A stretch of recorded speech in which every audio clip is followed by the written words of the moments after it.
Prva stvar, jaz sem podpornik vseh protikoronskih strank.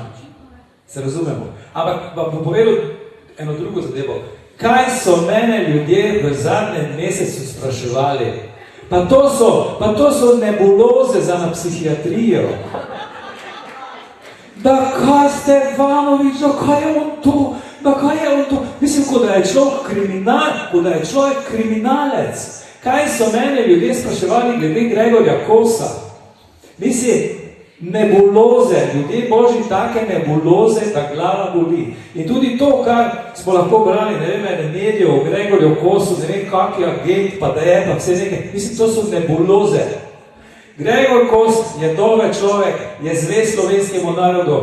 Stevanovič isto in mislim, da tudi večina ali pa vse nekaterih predstavniki, ki so v teh protikoronskih strankah. Ljudje pa imamo, jaz ne vem, kaj je to v psihologiji, mi imamo neverjetno domišljijo, da so ljudje slabi.